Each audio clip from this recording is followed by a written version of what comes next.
Hi అండి, నమస్తే. Welcome back to Sripratul recipes. ఈరోజు చేయబోయే రెసిపీ రెస్టారెంట్ స్టైల్ కంజు పిట్టల కర్రీ. మనం ఇంట్లో అప్పుడప్పుడు చేసుకునే కంజు పిట్టల కర్రీ కన్నా కూడా ఈ రెస్టారెంట్ స్టైల్ కంజు పిట్టల కర్రీ చాలా బాగుంటుంది. ఈ కర్రీలో గ్రేవీ ఎక్కువగా ఉంటుంది. గ్రేవీ టేస్ట్ అయితే నెక్స్ట్ లెవెల్లో ఉంటుంది.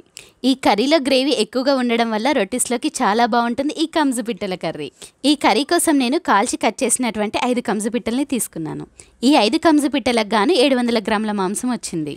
ఈ కంజుపిట్ట మాంసంలో ప్రోటీన్స్ చాలా ఎక్కువగా ఉంటాయి. అలానే కంజుపిట్ట మాంసం తినడం వల్ల మనకి రోగనిరోధక శక్తి పెరుగుతుంది. ఈ కంజుపిట్టలు అందుబాటులో ఉన్నవారు వీటిని వారానికి ఒక్కసారన్నా తినండి. ముందుగా ఈ కర్రీలో కావాల్సినటువంటి గ్రేవీని తయారు చేసుకుందాం. స్టవ్ ఆన్ చేసి బాండి పెట్టి 3 టేబుల్ స్పూన్ల ఆయిల్ వేస్తున్నాను. నూనె వేడైన తర్వాత 4 మీడియం సైజు ఉల్లిపాయలు చిన్న ముక్కల కింద కట్ చేసి వేస్తున్నాను.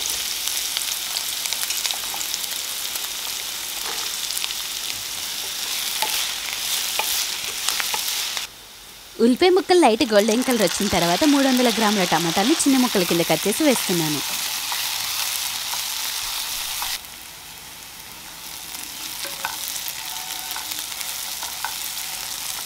ఇవి ఇలా వేగుతూ ఉంటాయి. ఈలోపు దీంట్లో వేసుకోవడానికి కావాల్సినటువంటి కాజు గసగసాల పేస్ట్ని తయారు చేస్తున్నాను. 1 టేబుల్ స్పూన్ గసగసాలు, 100 గ్రాముల కాజుని అరగంట సేపు నానబెట్టుకుని 5 నిమిషాల పాటు ఉడకబెట్టుకోవాలి. ఇవి ఇప్పుడు ఉడికాయి. స్టవ్ ఆఫ్ చేసి వీటిని చల్లారనిద్దాం. అలానే మరోపక్క వేగుతున్నటువంటి ఉల్లిపాయ టమాటా మిశ్రమంలో నుంచి సగం ఓ ప్లేట్లోకి తీసి చల్లారనిద్దాం.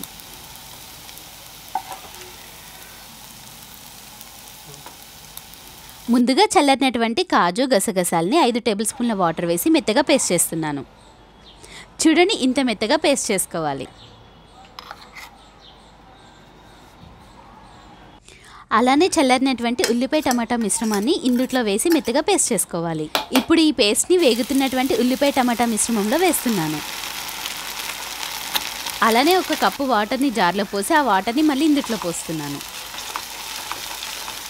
అలానే ఇప్పుడు దీంట్లో 1 టీ స్పూన్ కారము, 1/2 టీ స్పూన్ ఉప్పు, 1/2 టీ స్పూన్ పసుపు, 7 మిరియాలు, 1 ఇంచు దాల్చిన చెక్క, 3 ఇలాచి, 3 లవంగాలు వేస్తున్నాను. ఇవన్నీ ఒకసారి బాగా కలుపుకుని 1 కప్పు వాటర్ పోస్తున్నాను.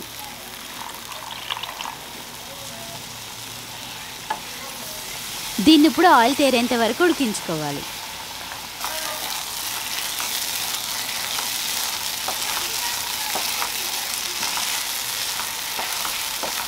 చూడండి, ఇది ఆయిల్ తేరింది. ఇప్పుడు దీన్ని తీసి పక్కన పెడుతున్నాను. ఇప్పుడు మరో పాత్ర పెట్టి 4 టేబుల్ స్పూన్ల ఆయిల్ వేసి ఆయిల్ వేడెక్కిన తర్వాత 1/2 టీ స్పూన్ ఆవాలు వేస్తున్నాను.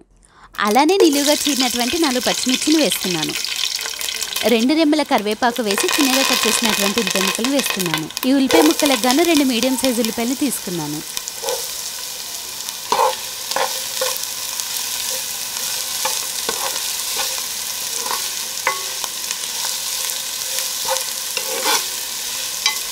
ఇప్పుడు ఉల్లిపాయ ముక్కలు వేగాయి. ఫ్రెష్గా దంచుకున్నటువంటి 2 టేబుల్ స్పూన్ల అల్లం వెల్లుల్లి పేస్ట్ని వేశాను.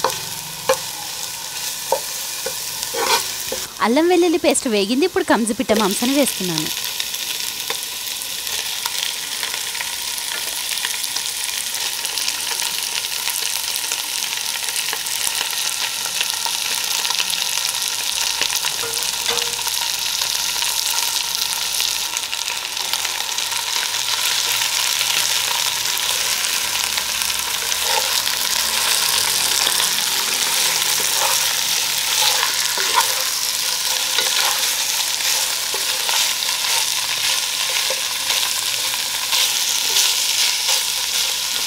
ఇవన్నీ బాగా కలుపుకున్న తర్వాత 4 ఇలాచి, 4 లవంగాలు, 1 ఇంచు దాల్చిన చెక్క వేస్తున్నాను. ఇప్పుడు 1/2 టీ స్పూన్ బిర్యానీ ఆకు పువ్వుని పౌడర్ కింద చేసినటువంటి దాన్ని వేస్తున్నాను.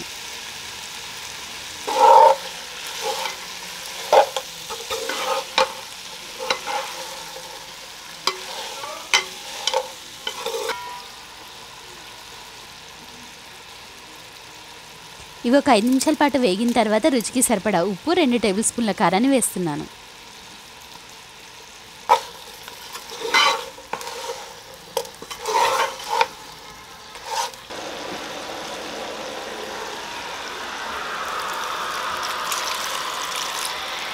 ముక్కలు ములిగేంత వరకు వాటర్ పోసుకుని ఉడకడం స్టార్ట్ అయిన 5 నిమిషాల తర్వాత ముందుగా చేసి పెట్టుకున్నటువంటి పేస్ట్ని వేస్తున్నాను.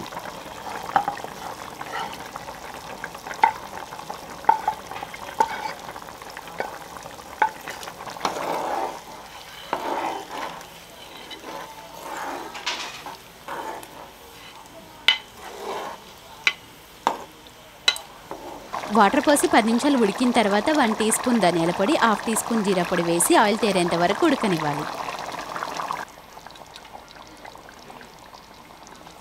ఇప్పుడు కర్రీలో ఆయిల్ తేరింది. నిలువుగా చీరినటువంటి 7 పచ్చిమిర్చిని, చిన్నగా కట్ చేసినటువంటి కొత్తిమీరాన్ని, అలానే 2 రెమ్మల కరివేపాకుని వేస్తున్నాను.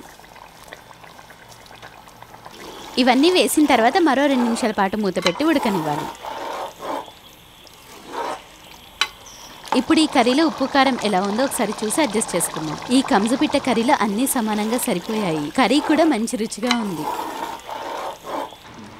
గ్రేవీ కన్సిస్టెన్సీలో ఉన్నప్పుడు స్టవ్ ఆఫ్ చేసుకోవడమే. చూడండి ఎంత రుచికరమైన కంజు పిట్టల కర్రీ తయారైంది. ఇలానే మీరు చేసుకోండి. మీకు ఎలా కుదిరిందో మాకు కామెంట్ చేయండి. మరో వీడియోతో మీ ముందుకు వస్తాను. అంతవరకు సెలవు.